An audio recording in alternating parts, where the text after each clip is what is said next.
우리 누가복음 22장 39절부터 46절 말씀 제가 먼저 여러분들과 함께 교독하도록 하겠습니다. 22장 39절부터 46절 말씀. 오늘 말씀의 제목은 겟세마네의 고뇌와 기도. 겟세마네 동산에서의 고뇌와 기도.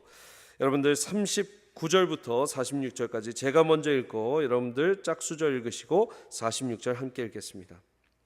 예수께서 나가서 습관을 따라 감난산에 가시매 제자들도 따라갔더니 그곳에 이르러 그들에게 이르시되 유혹에 빠지지 않게 기도하라 하시고 그들을 떠나 돌 던질 만큼 가서 무릎을 꿇고 기도하여 이르시되 아버지여 만일 아버지의 뜻이거든 이 잔을 내게서 옮기시옵소서. 그러나 내 원대로 마옵시옵고 아버지의 원대로 되기를 원하나이다 하시니 천사가 하늘로부터 예수께 나타나 힘을 더하더라. 예수께서 힘쓰고 애써 더욱 간절히 기도하시니 땀이 땅에 떨어지는 핏방울같이 되더라. 기도 후에 일어나 제자들에게 가서 슬픔으로 인하여 잠든 것을 보시고 이르시되 어찌하여 자느냐 시험에 들지 않게 일어나 기도하라 하시니라. 아멘. 살아계신 하나님의 말씀이었습니다. 이제 장예선 목사님 나오셔서 겟세마네 고뇌와 기도라는 제목으로 말씀 전해 주시겠습니다. 우리 환영의 박수, 큰 박수로 환영해 주시기를 바랍니다.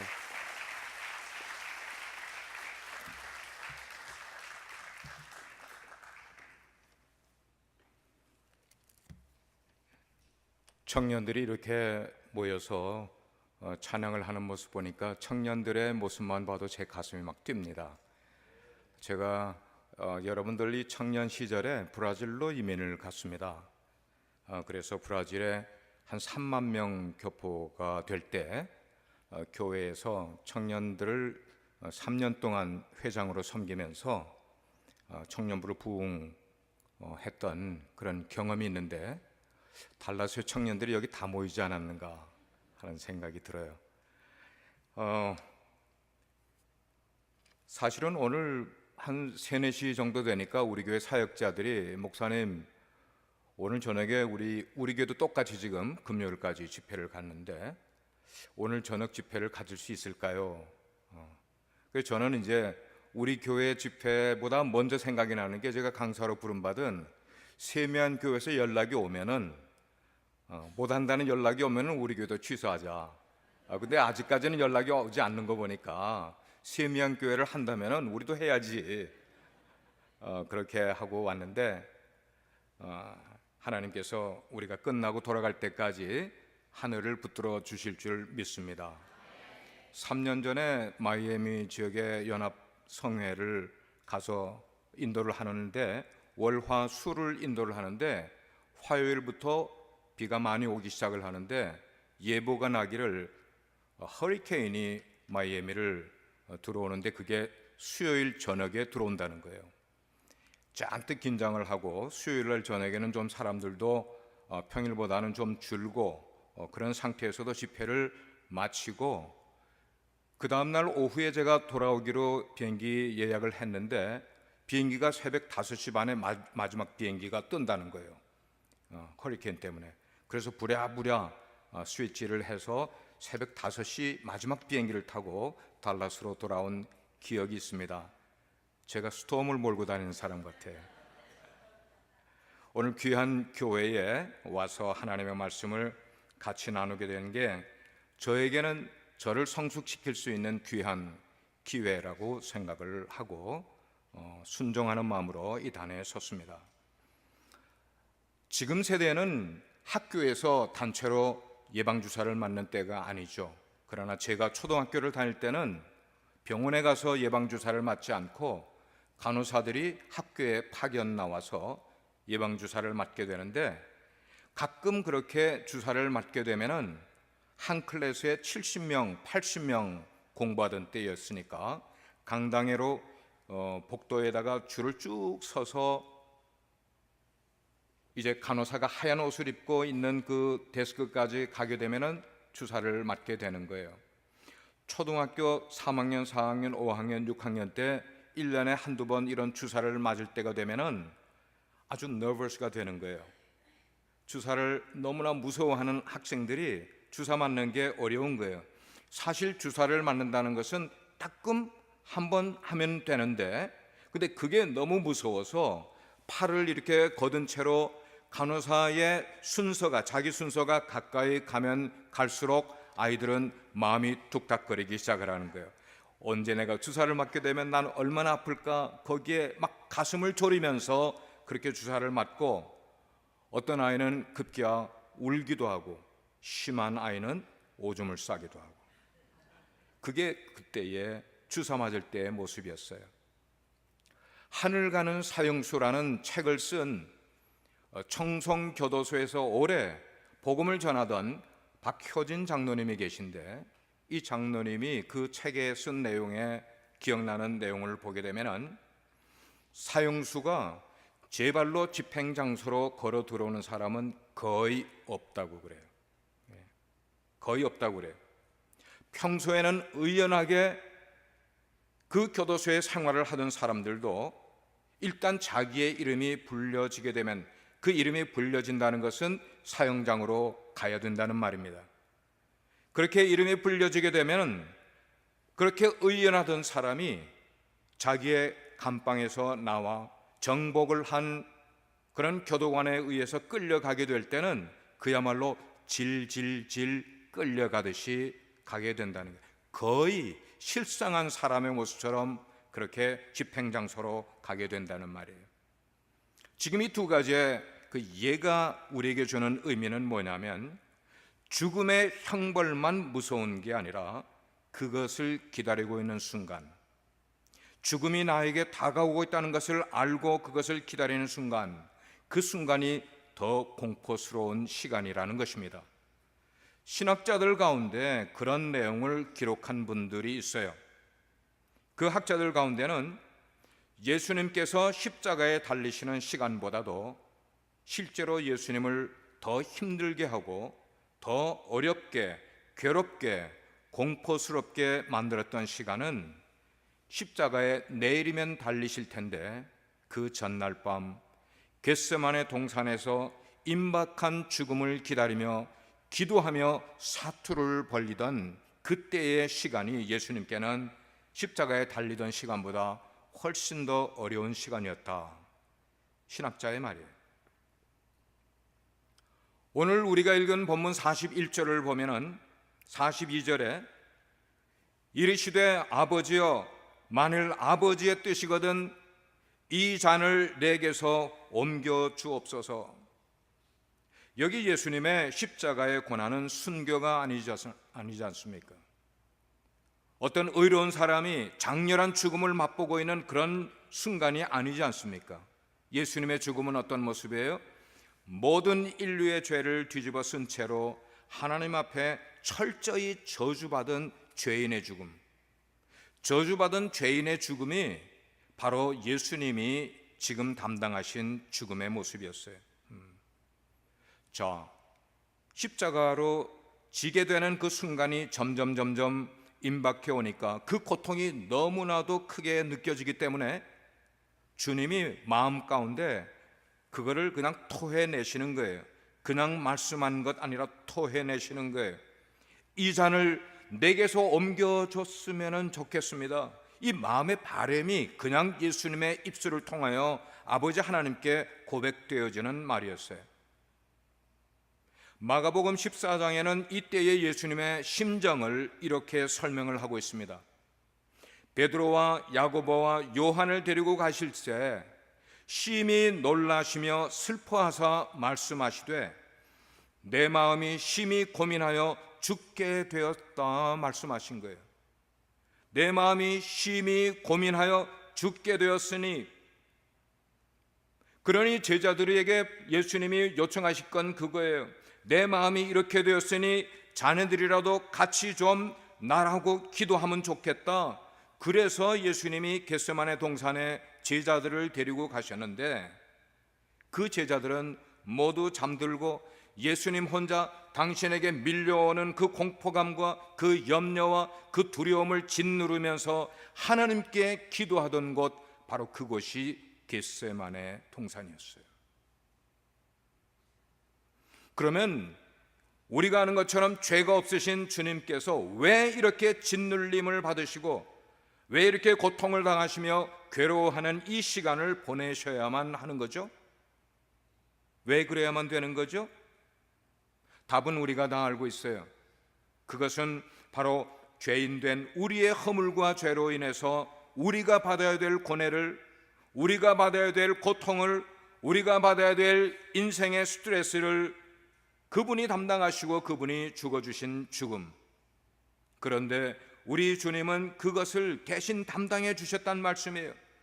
그러므로 예수님의 이 특별한 고통은 바로 겟세마네 동산으로부터 예수님의 고통이 이미 시작이 된 것이라고 말을 할 수가 있어요.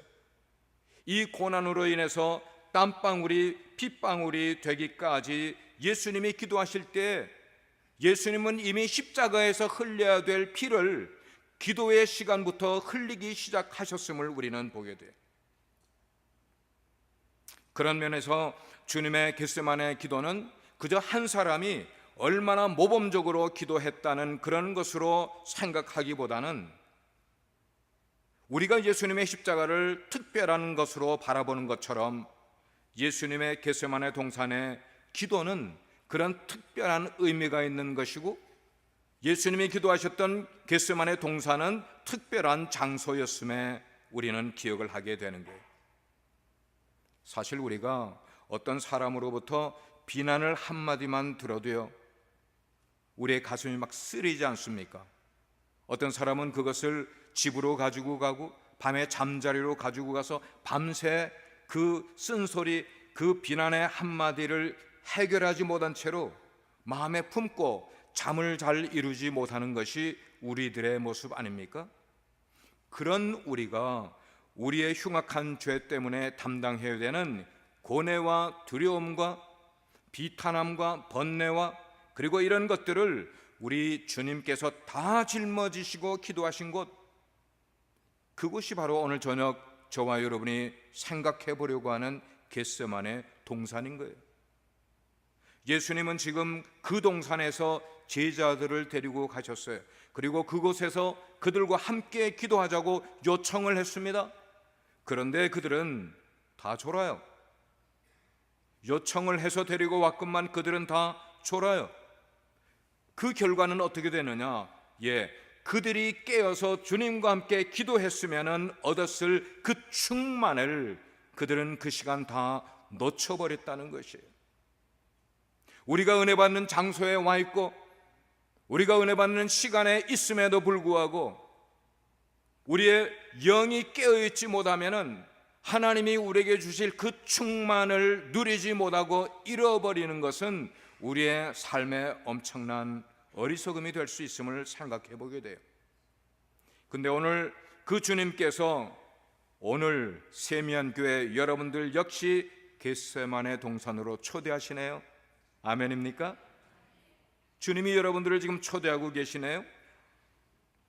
오늘 우리가 정신을 차리고 말씀을 들을 뿐만 아니고 이곳에 주님이 함께 계시고 기도할 수 있다면은 우리는 분명히 하나님이 우리에게 예비하신 하늘의 충만한 것을 경험할 수 있지 않을까 기대가 되는 거예요.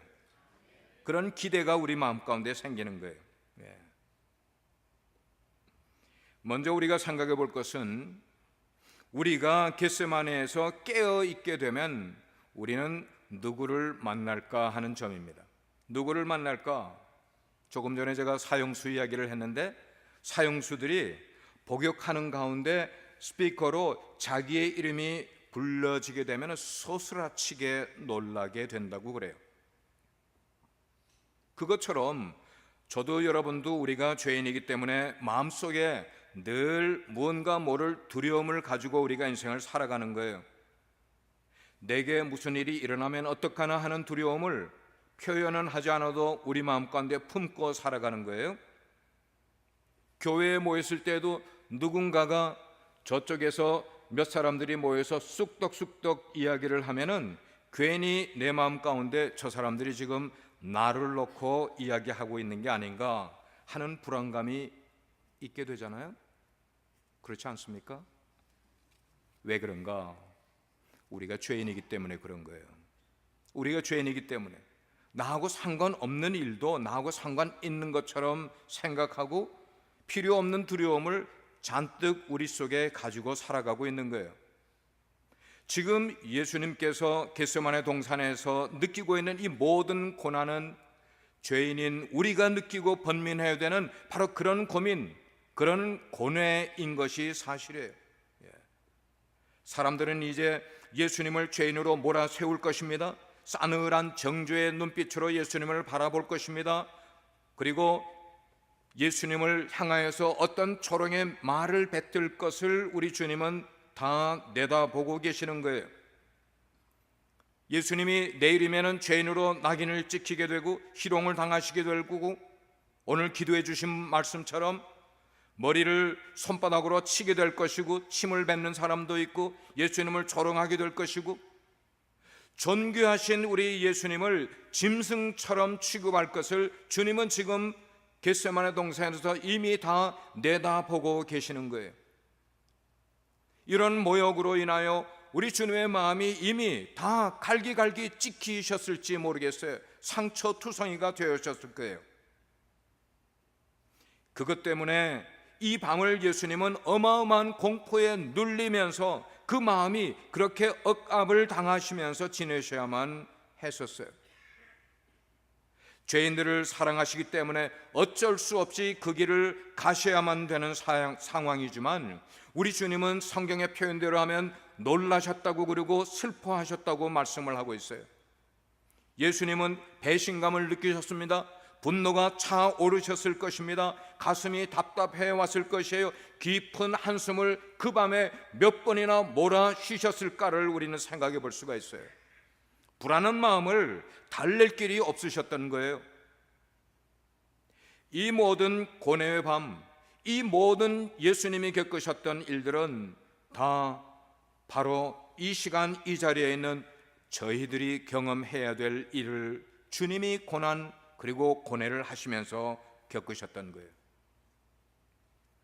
가룟 유다가 멸망받은 것처럼 우리도 그렇게 고민하다가 우리도 멸망받아 죽을까 봐 우리를 위한 그 고난을 짊어지시기를 마다하지 않으시고, 그 곤욕을 받으시고 고난의 잔을 포기하지 아니하시며 몸부림치시면서 기도하시던 곳, 바로 그것이 겟세마네 동산인 거예요. 오늘 우리가 읽은 본문 그 앞에 보면은 이런 구절이 31절에 나와 있어요. 시몬아 시몬아 보라, 사단이 너희를 밀가부르듯 하려고 요구하였다라고 이야기를 하고 있어요. 요구하였다.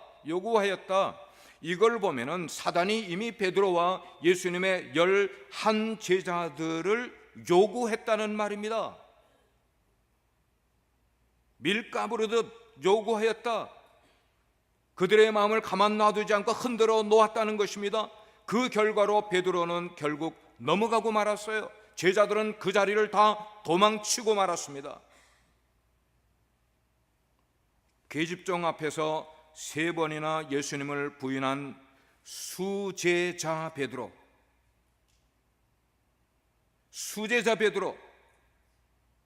그래서 그는 스스로 내면 가운데 사람들이 나를 비웃고 있겠지, 사람들이 나를 조롱하고 있는 것처럼 이미 생각하는 베드로. 그래서 베드로는 자기 스스로도 자기 스스로를 용납할 수가 없는 거예요. 내가 이런 놈이었구나. 나는 죽어야 됐었어. 나 같은 죄인은 정말 쓸모가 없는 존재야. 그래서 이 베드로의 영혼도 가룟 유다처럼 사단에게 그냥 팔려갈까 봐 우리 주님께서는 겟세마네 동산에서 그들이 감당해야 될 비난, 그들이 겪어야 될 조롱과 고통을 고스란히 당신이 짊어지시고 십자가의 길을 가기 위해서 몸부림치며 기도하셨단 말씀. 그러므로 이 겟세마네에서 우리가 깨어 있으면 우리가 만날 수 있는 분은 누구인가? 누구를 만날까? 바로 나를 위해서 조롱받고 비난받으심으로 나의 죄를 덮어주시고 나를 끝까지 붙든 나를 잃어버리지 아니하시려고 고스란히 담당하시고 십자가의 길을 가기 위해 기도하시는, 그리고 그 기도는 땀방울이 핏방울이 되기까지 몸부림치며 기도하시는 주님을 우리는 만날 수 있게 될 거예요. 그런 주님을 만날 수 있게 될 거예요. 그러므로 사랑하는 성도 여러분, 여러분의 삶에 인생을 살아가다가 비난을 받는 적이 있습니까? 조롱을 받을 때가 있습니까? 번민이 생기고 삶에 고뇌가 생길 때에, 어쩌면 남들이 나를 손가락질하는 것처럼 여겨질 때, 나 자신이 굉장히 비참하고 초라하게 느껴지게 될 때에, 사랑하는 여러분, 겟세마네 동산으로 올라가시길 바랍니다. 겟세마네 동산에 올라가시길 바랍니다.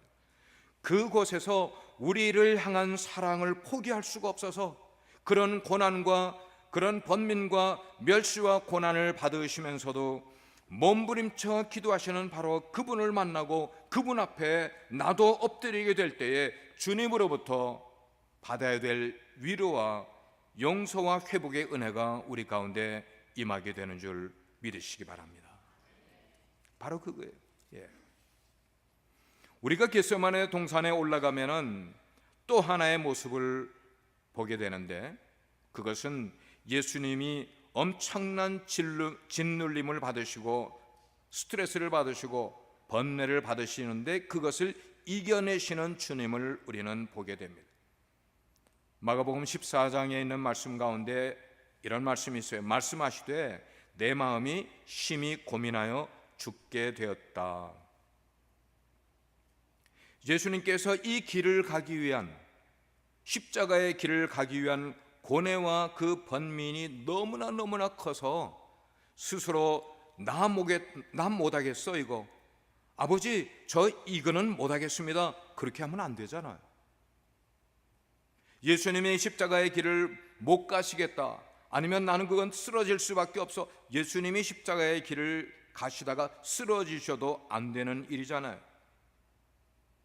그런데 이 겟세마네 기도가 우리에게 보여주는 것은 예수님은 이 세상 어느 누구도 감당하기 어려운 바로 그런 고난과 공포와 그리고 두려움과 배신과 분노가 가득 차는 그런 내면의 어려움을 겪으셨지만 주님은 결국 그것을 이기시고 십자가를 향해 걸어가셨다는 말씀입니다.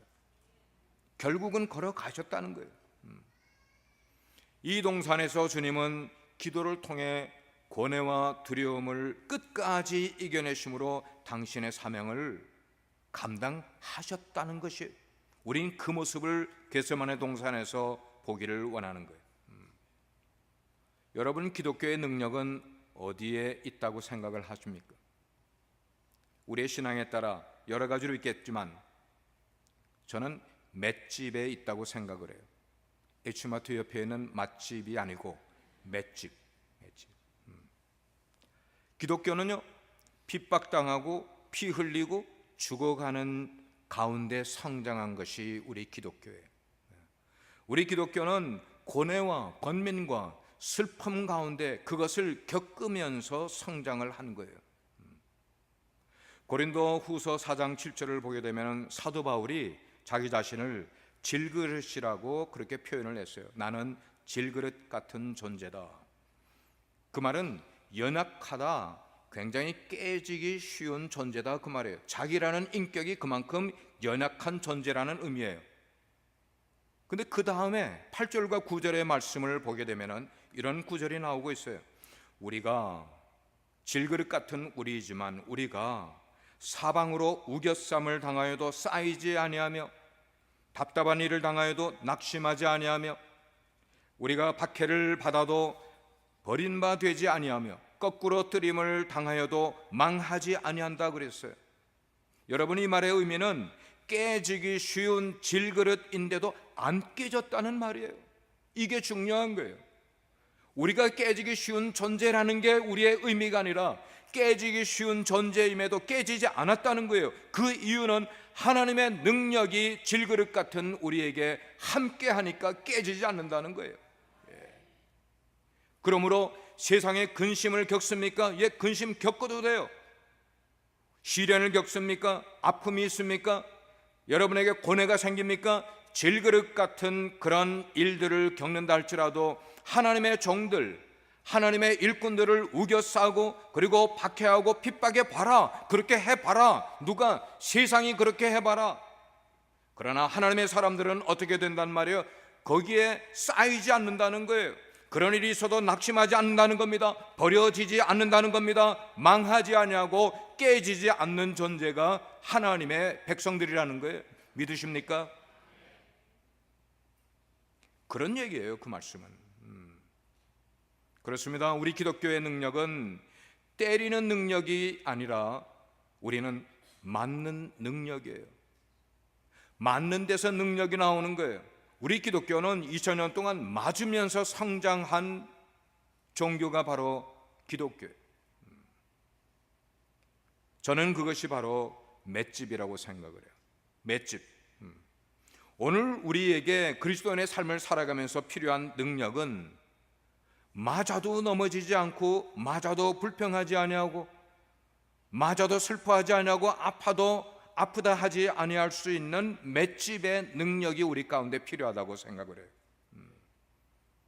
고린도후서 11장 28절을 보면은 사도 바울이 교회를 위해서 내가 눌리기도 하고 내가 애타하기도 하고 염려가 내 가운데 가득하다고 표현을 했어요. 그렇지만 교회는 그런 가운데 자라나는 것이 교회란 말이에요.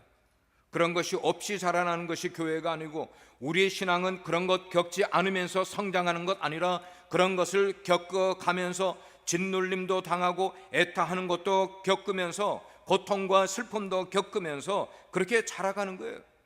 그렇게 성장하는 거예요. 저도 담임 목회를 하니까 한 30년 정도 담임 목회를 하면서 한 주도 목회를 편안하게 했던 적이 없는 것 같은 게 제 솔직한 고백이에요. 그래서 목회를 하면 할수록 저에게 필요한 능력이 있다면 맷집이 필요하다 생각을 해요. 그런데 이은상 목사님 보니까 맷집이 든든하신 분 같아요.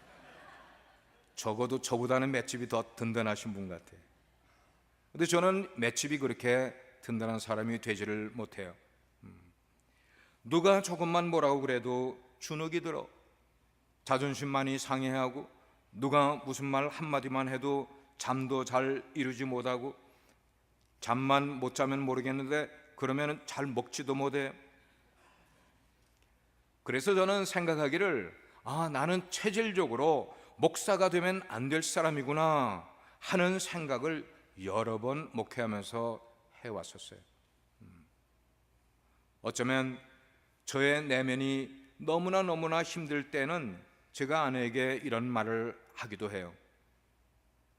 여보, 오늘은 정말 부탁인데 나에게 교회 이야기는 하지 않았으면 좋겠어. 말도 붙이지 않았으면 좋겠어. 더 이상 내가 감당할 힘이 없는 것 같아.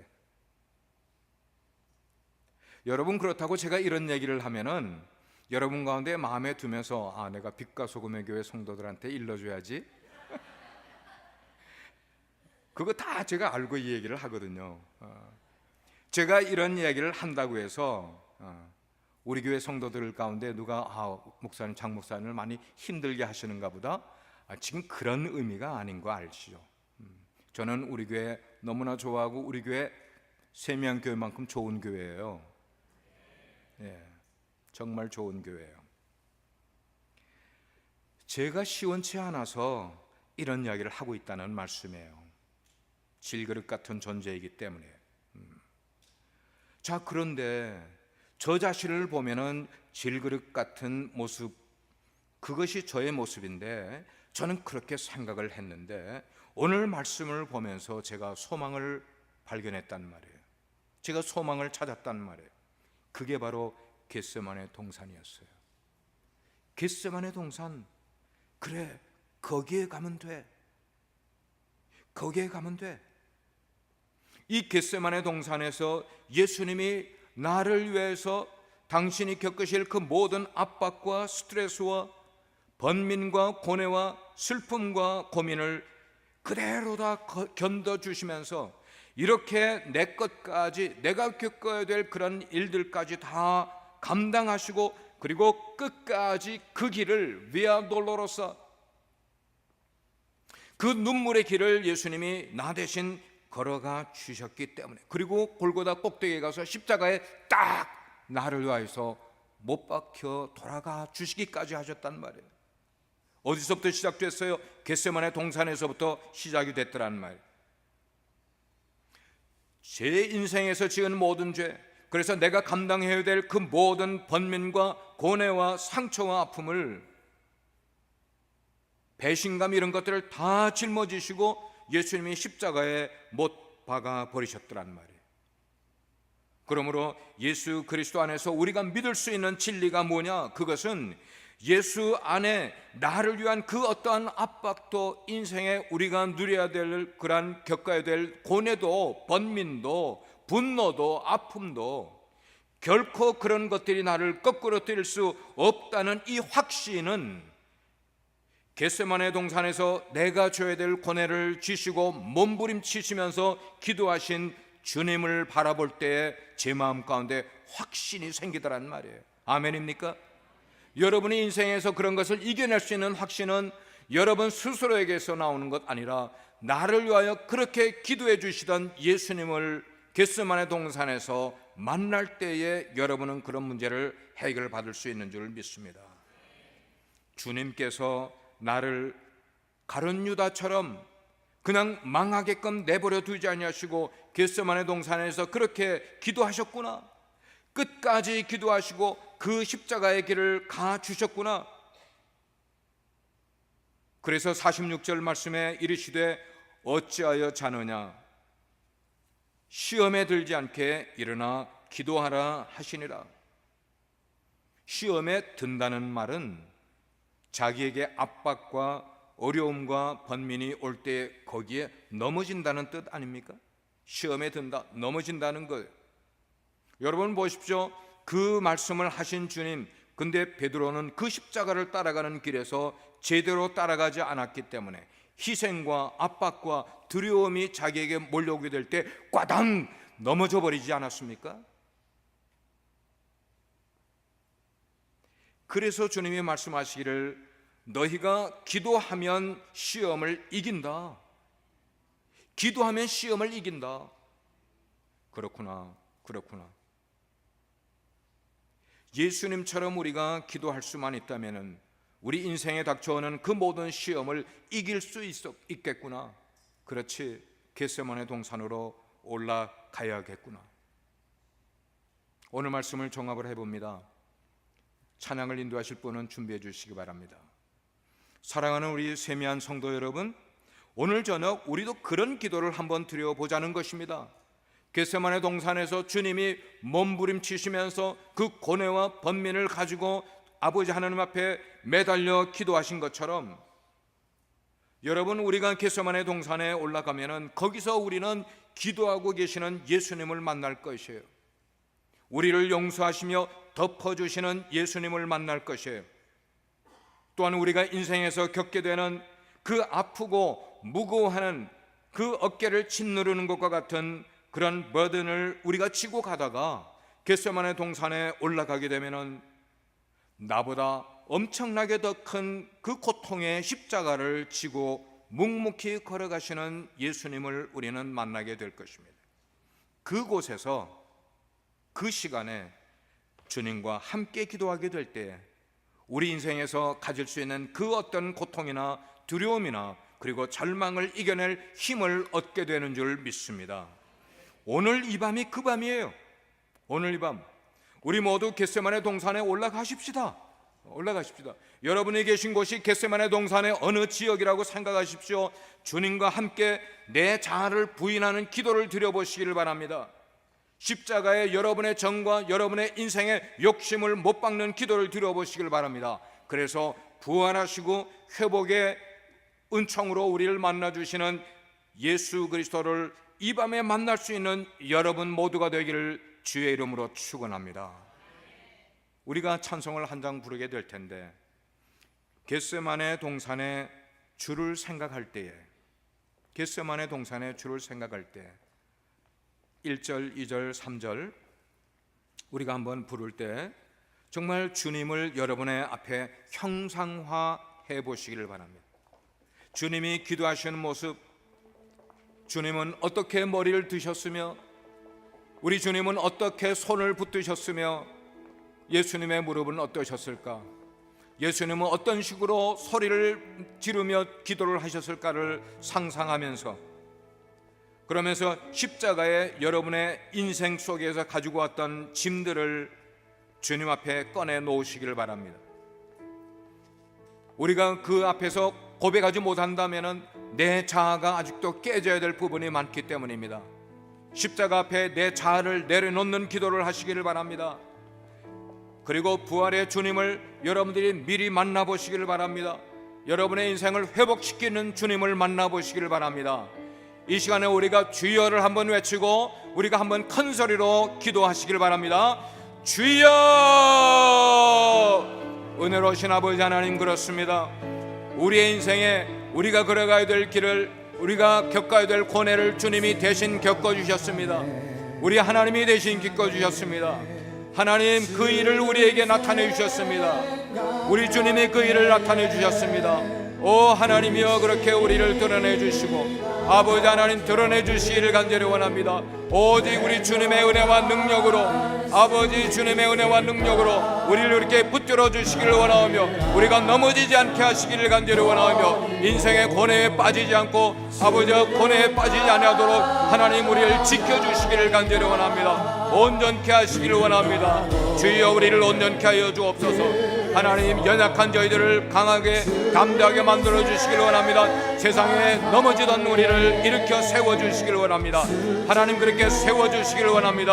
아버지 하나님, 십자가 앞에 우리를 세워주시기를 원합니다. 오 주님이, 오 주님 그렇게 은혜로, 오 주님 그렇게 은혜로 우리를 이끌어 주시기를 간절히 기도합니다. 하나님 인도하여 줄 줄 믿습니다. 오 하나님, 우리를 그렇게 이끌어 줄 줄 믿습니다. 우리 모두가 다 십자가 앞에 나갈 수 있는 자들 되기를 원합니다. 아버지, 겟세마네 고뇌가 우리에게 주시고 우리가 짊어져야 될 아버지 그 뻗을 우리 주님이 대신 짊어 주셨사오니 하나님이여, 그 일을 감당할 수 있도록 아버지 하나님 우리를 감당할 수 있도록 주님 그렇게 이끌어 주시기를 간절히 기도합니다.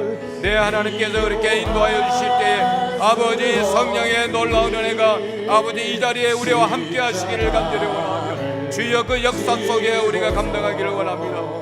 세명교회를 통하여 하나님이여 주님 앞에 나오는 자들 삼아주시기 원하옵고 겟세마네 동산에 함께 기도할 수 있는 자들 세워주시기를 원합니다. 오 주여, 우리에게 주어진 그 인생의 꿈을, 주여 인생의 꿈을, 우리에게 주어진 사명을 우리 모두가 다 감당할 수 있는 놀라운 은혜, 주여 놀라운 능력 베풀어 주시기를 간절히 기도합니다. 하나님만이 그 일을 감당할 줄 믿습니다. 하나님만이 그 일을 감당할 수 있는 줄 믿습니다. 오 주여, 그렇습니다. 홀리 홀리 홀리 홀리 홀리 홀리 아버지 하나님, 아버지 하나님, 오 아버지 하나님 은혜로 이끌어 주시옵소서. 하나님, 그렇게 우리를 은혜로, 은혜와 능력으로, 은혜와 능력으로 아버지여 우리를 그렇게 지켜주시기를 간절히 기도합니다.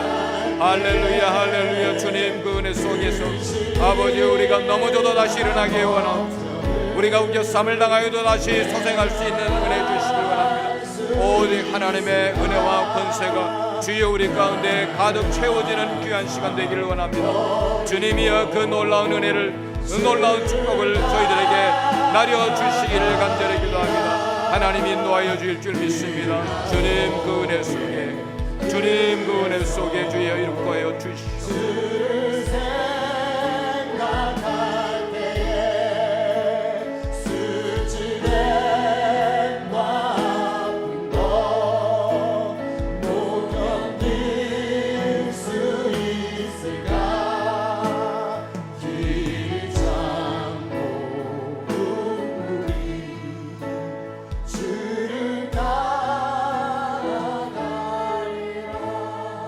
일 절만 한번 같이 다 부르겠습니다. 1절만 다시 한번 부르겠습니다. 겟세마네 동산에 주를 생각할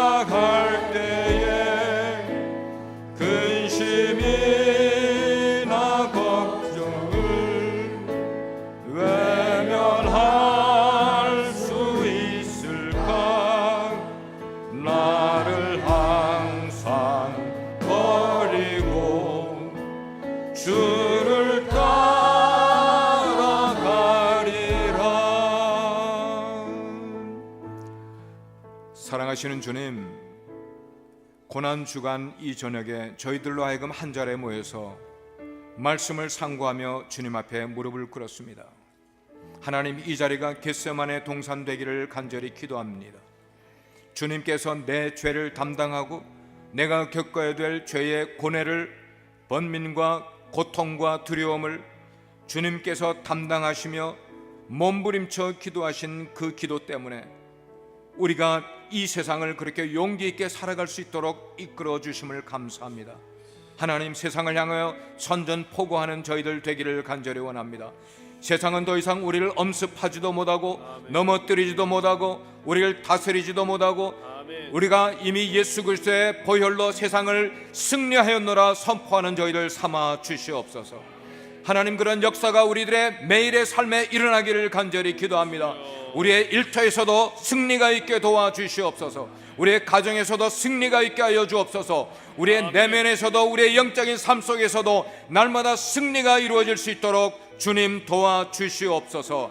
하나님이 세미한 교회를 통하여 그런 일들을 이 땅에 이루어 주실 줄 믿습니다. 하나님, 영광 받으시옵소서. 하나님, 영광 받아 주시옵소서. 예수 그리스도의 이름으로 기도합니다.